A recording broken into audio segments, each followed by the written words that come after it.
No, thank you very much, Program Director, and thank you very much to all the participants in the Future of Jobs Summit 2026.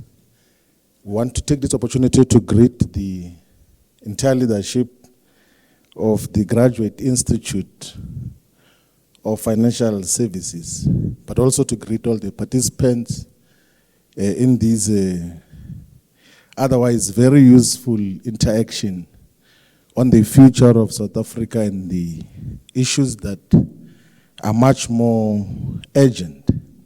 Now, on the 12th of May this year, 2026, the Statistician General issued the first quarter of 2026 quarterly labor survey, which illustrated that unemployment, or people who are looking for jobs and are needing those jobs, cannot find them. And that is 8.1 million people in South Africa.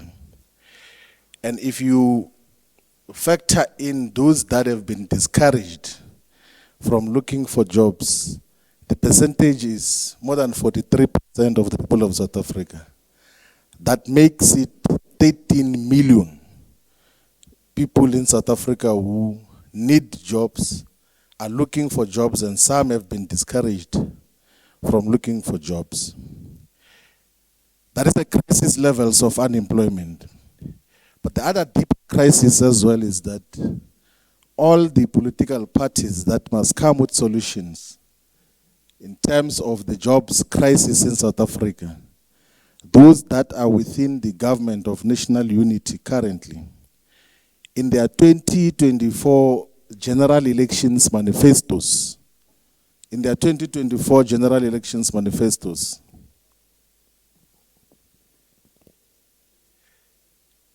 of them committed to create more than 3 million jobs.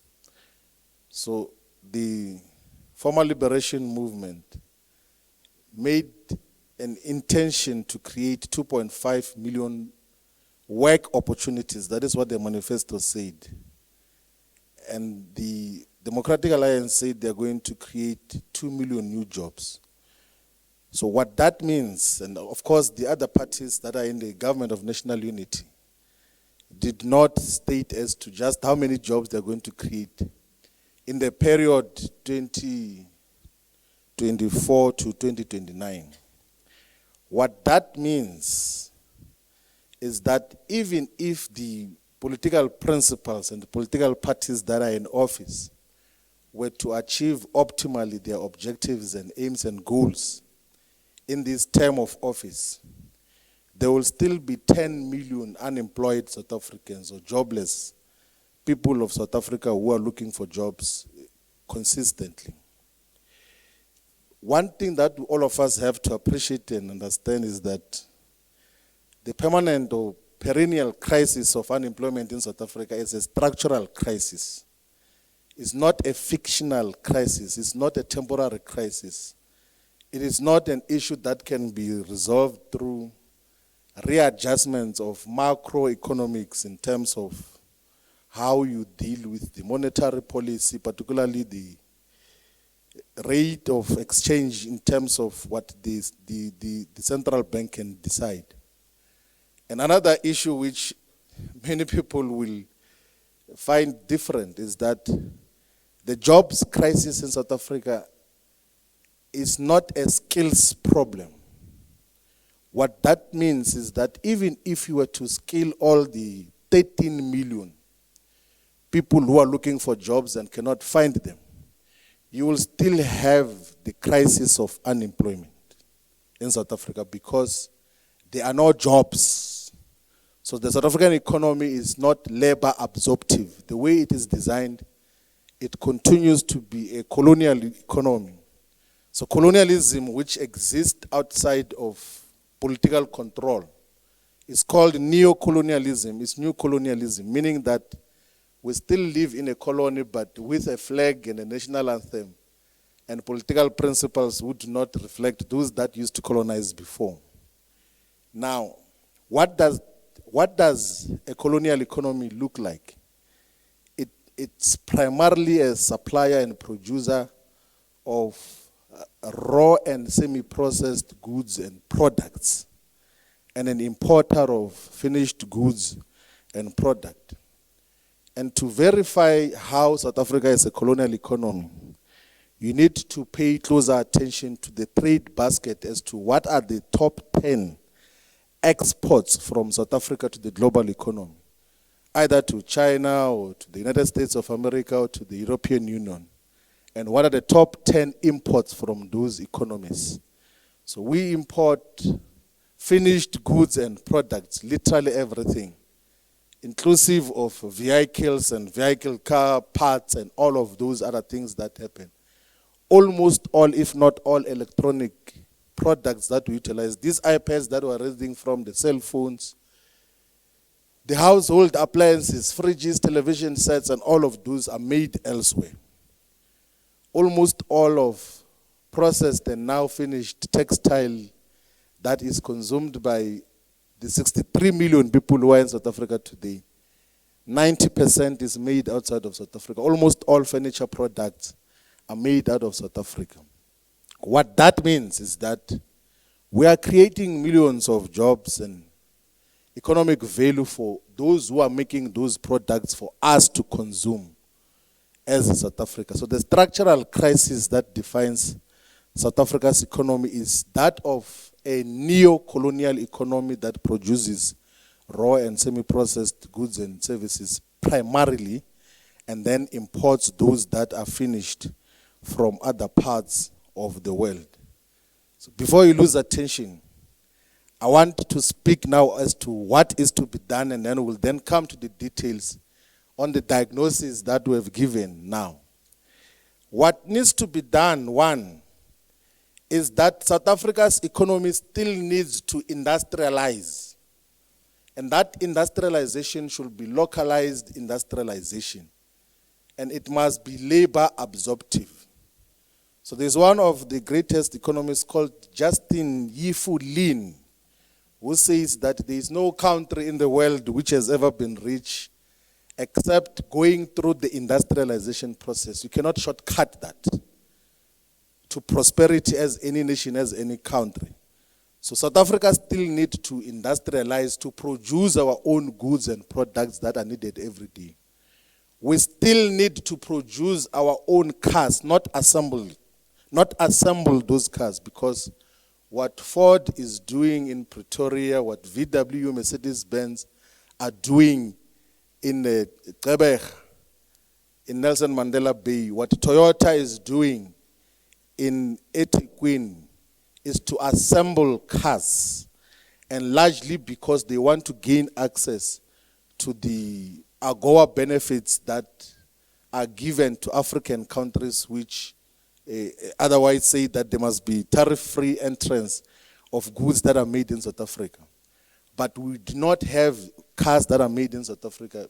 Substantially a bigger portions of our furniture is made outside of South Africa. The clothes we have already explained.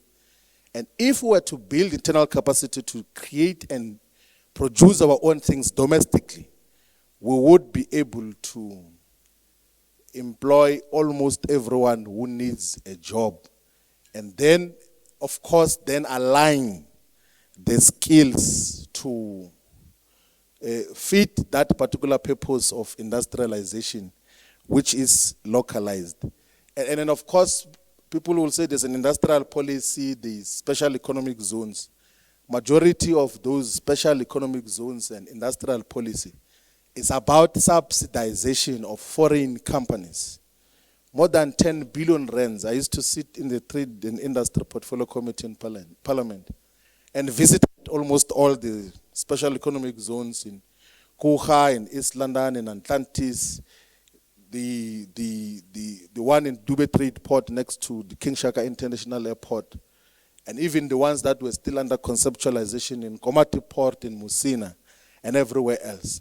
More than 10 billion rands is spent to subsidize foreign-owned companies to assemble motor vehicles primarily and deal with other non-essential components which otherwise were going to create jobs for the people of South Africa. So the major solution to the jobs crisis in South Africa is to pursue labor-absorptive industrial expansion in a way that is going to produce goods and products that are South African in nature and form and character.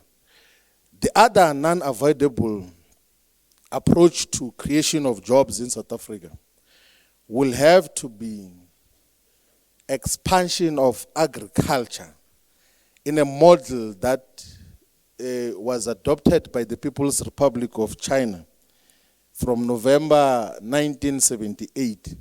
So just briefly, the People's Republic of China, which previously used to collectivize agriculture, meaning that people must farm in cooperatives and collectively, got to adopt a household responsibility system as a form of agricultural production. And that became the turning point of how China got to develop its economy fully. What does that mean? It meant that households were allowed to produce privately for their own benefit agricultural products, not for part of collectivization. And that increased productivity. And when productivity was rising in the Chinese economy, then the province where that began adopted a similar approach, and the entire country adopted that and said that let us play a meaningful role in the entire food value chain in terms of production of the implements and the machinery that are needed for agriculture. And that essentially was the reason why the People's Republic of China moved from the 100th most developed economy in 1978 to be the most developed economy as we speak today, because of a foundation that involved agriculture. The other thing which South Africa should optimally look into is to fully exploit our trade relationships with countries, particularly within the BRICS plus bloc. And particularly that should be the People's Republic of China. From the 1st of March this year, the People's Republic of China has abolished tariffs for all the tradable goods and services from all African countries except one, which has got relations with Taiwan, which is known as the Republic of China. And free entrance to the Chinese economy means that you have got access to more than 1 billion, actually 1.4 billion people who can consume the goods and products that you produce here. Even if South Africa were to be given 1 or 2 provinces, Guangdong, where Guangzhou is, or Beijing, you could be able to sustain a full economy supplying food products or processed food, whichever way, whatever you produce, that could be done much more sustainably. And you will say that, but China will not agree to do that. That is not the case. The Federal Republic of Ethiopia has optimally worked on expanding its industrial and manufacturing base and supplies the People's Republic of China. I wrote a Master's of Science dissertation for the School of Oriental and African Studies in the University of London that examined just how the Federal Republic of Ethiopia got to expand industry and create sustainable jobs and grow at an average of 10% annually for the past 10 to 15 years through a clear definition of its relationship with the People's Republic of China. South Africa, with a huge coastal line. Ethiopia is landlocked, doesn't have ocean, doesn't have a coastal area, doesn't have harbors, has to rely on Djibouti. South Africa, with a huge coastal line, with dependable water supplies, with arable land, can optimally benefit from a defined and clear relationship with the People's Republic of China in a way that will create sustainable jobs for our people. The other low-hanging fruit that exists is that the state should utilize its procurement policies and power to localize South African industries, because the South African state is the largest single buyer of almost everything. So if there is a buyer of motor vehicles, the state is the largest single buyer of motor vehicles for police. There's police vans and motor vehicles for municipalities, for scholar transport, for a variety of things. And it will not be against global trade laws, by the way, to say that all the cars that are bought by the state are made in South Africa, fully not assembled in South Africa. If Denel could manufacture army vehicles and war machines and war vehicles, and including Roy flag flying jets that are for war, South Africa can produce its own cars that can be consumed by the state primarily. If you check the size of the government garage, you will realize that we can sustain an economy and an automobile sector out of that. But currently, we take joy, and presidents and everyone else, in flashing the cars that are made in Europe and part of East Asia. So we need to utilize state procurement, but also the state is the single largest buyer of food products for hospitals, for prisons, for school feeding schemes, and a variety of things. If we localize that and then we say that for school feeding schemes, the food that is utilized there must be produced domestically and locally. In that way, there is guaranteed offtake of the food products that have to sustain a lot of our people. You know, I was going to talk for a very long time. I wanted to talk about and then of course we'll talk about that in a different platform. I wanted to illustrate as well as to how the racist apartheid government got to use agriculture as a method to take the Afrikaner community out of absolute poverty. So you must privately one day check a cooperative called VKB. I think it's called Vrystaat Coöperasie Berspek, which is Free State Cooperative Corporation, which is having a turnover of 10 billion rands currently. And it's owned by more than 5,000 people. And it's involved in the entire food value chain in the Free State and in the Northwest.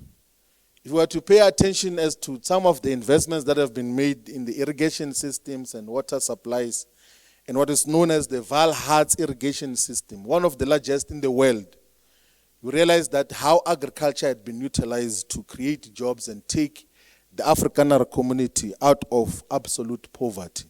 And they continue to thrive out of that foundation, which was state-led and subsidized fully. So there's a scope in South Africa to could utilize state power to create sustainable jobs for our people from just the basics that we're talking about. And then, of course, the other thing that needs to be done is to eliminate tenders from the state, like unnecessary tenders should be removed, and then state builds its own internal capacity to look after its own infrastructure, repair roads, build schools, build bridges, and everything else. And in that way, you will create far much more sustainable jobs, not these expanded public works programs, which is just grass-cutting arrangements. There can be proper skilled jobs that are given to help majority of our people. And then, of course, for us to achieve that, there are certain sine qua non aspects that have to be dealt with. There are certain non-negotiables.